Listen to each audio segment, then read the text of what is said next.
আসসালামু আলাইকুম এভরিওয়ান, আমি ট্রেড উইথ তানভীরের পক্ষ থেকে আমি আমার নতুন ভিডিওতে স্বাগত জানাচ্ছি।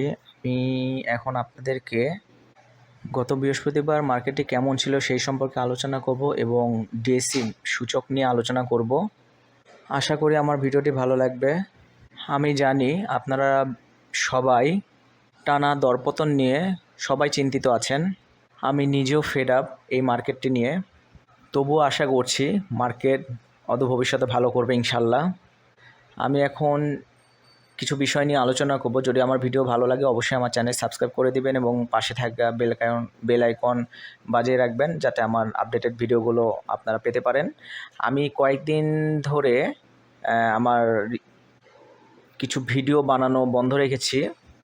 আমি নিয়মিত চ্যানেলে বিভিন্ন ভালো ভালো শেয়ার নিয়ে আলোচনা করতাম, তার ফান্ডামেন্টাল টেকনিক্যাল অ্যানালাইসিস আলোচনা করতাম এবং শেয়ারগুলোর সাপোর্ট এবং রেসিস্ট্যান্টগুলো আলোচনা করতাম।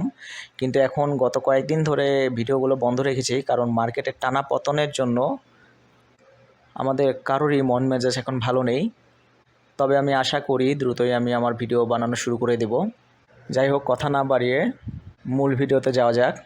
গত বৃহস্পতিবার ডিএসসি 3টি সূচকেরই ঊর্ধ্বগতি লক্ষ্য করা গেছে, কিন্তু খুব সামান্য পরিমাণ। বৃহস্পতিবার শুরুতেই মার্কেট কিছু পজিটিভনেস দেখায় এবং পরবর্তীতে 10:30টার পর থেকে মার্কেটের পতন লক্ষ্য করা যায় এবং একসময় বিশাল পরিমাণ পতন লক্ষ্য করা গিয়েছিল। পরে আস্তে আস্তে মার্কেট শেষের দিকে কারেকশন মোড থেকে কিছুটা উপরে উঠে আসে এবং পজিটিভে শেষ করে, কিন্তু পজিটিভটা ছিল খুব সামান্য পরিমাণ, কিন্তু লেনদেনের পরিমাণ এত কম ছিল যা বলার বাহুল্য নয়। এই দিন ডিএসসির মেন সূচক 8.59 পয়েন্ট বৃদ্ধি পেয়েছে, ডিএসসি সরিয়া সূচক 1.56 পয়েন্ট বৃদ্ধি পেয়েছে এবং ডিএসসি 30 সূচক 2.83 পয়েন্ট বৃদ্ধি পেয়েছে। পয়েন্টের দিক থেকে খুব সামান্য পরিমাণে বৃদ্ধি পেয়েছে, কিন্তু এখানে একটা ভালো দিক রয়েছে, সেটা আমি পরবর্তীতে আলোচনা করব একটু পরেই।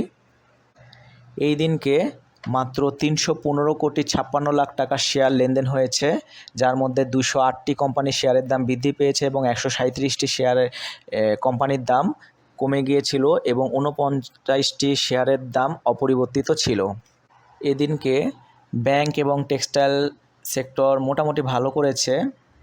গেইনারের দিক থেকে টেক্সটাইল অনেক ভালো করেছে এবং ইঞ্জিনিয়ারিং সেক্টর খুব ভালো করেছে এবং শেয়ার হাত বদল অর্থাৎ ভলিউমের দিক থেকে ব্যাংক এই সেক্টরটি খুব ভালো করেছে। এই দিনকে মার্কেট মুভমেন্ট হলেও মাত্র 2টি শেয়ার হল্টেড হয়েছিল, তার মধ্যে একটি হচ্ছে ডোমিনেস এবং অপরটি ছিল শ্যাম্পু সুগার। এখন চলুন আমরা ডিএসসির মূল সূচকের টেকনিক্যাল চার্টটি দেখি। এটি হচ্ছে টেকনিক্যাল চার্ট। এখানে আমি একটি লাইন ড্র করেছি। মার্কেটটি এখন একটি বক্স ধরে সামনের দিকে আগাচ্ছে। যদি কোনো কারণে এই বক্সটি ব্রেক করে উপরে উঠে যায় তাহলে তো ভালো, মার্কেটে তখন পজিটিভনেস চলে আসবে, কিন্তু এটি ব্রেক করে যদি নিচে চলে যায় তাহলে পতন লক্ষ্য করা যেতে পারে। গতকালকে এই বক্সটি ব্রেক করে নিচে যাওয়ার চেষ্টা করেছিল, কিন্তু ভাগ্য ভালো যে বক্সের উপরে উঠে ক্লোজিং দেয়, মানে বক্সের ভিতরে থাকা অবস্থায় ক্লোজিংটা দিয়েছিল। যদি কোনো কারণে বক্সের নিচে চলে গিয়ে ক্লোজিং দিত তাহলে খুব খারাপ অবস্থা হতো মার্কেটের।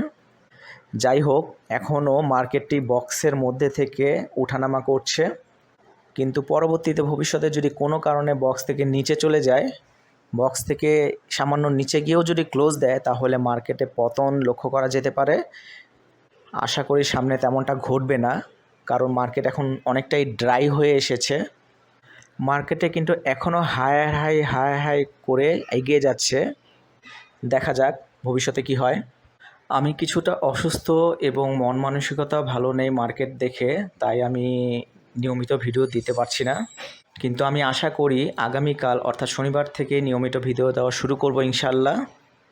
আপনারা যদি শেয়ার মার্কেটে বিভিন্ন শেয়ারের ফান্ডামেন্টাল টেকনিক্যাল অ্যানালাইসিস এবং সাপোর্ট রেসিস্ট্যান্ট যদি জানতে চান, আমি আমার এই ডেসক্রিপশন বক্সে লিঙ্ক দেওয়া থাকবে। আমি যেই অ্যানালাইসিসগুলো করেছি সেগুলো দেখে আসতে পারেন চাইলে। আর তাছাড়া নতুন নতুন শেয়ারের অ্যানালাইসিসগুলো আমি কাল থেকে দেওয়া শুরু করবো ইনশাল্লাহ। আমি আবারও বলছি, আমার ভিডিওগুলো যদি ভালো লেগে থাকে অবশ্যই আমার চ্যানেল সাবস্ক্রাইব করবেন এবং শেয়ার করে দিবেন। আজকে আমি একটু অসুস্থ, তাই আমি কথা বাড়ালাম না। আগামীকাল থেকে আমি শুরু করব নিয়মিত ইনশাল্লাহ আপডেট দেওয়া। তো আজকে এই পর্যন্তই, সবাইকে ধন্যবাদ।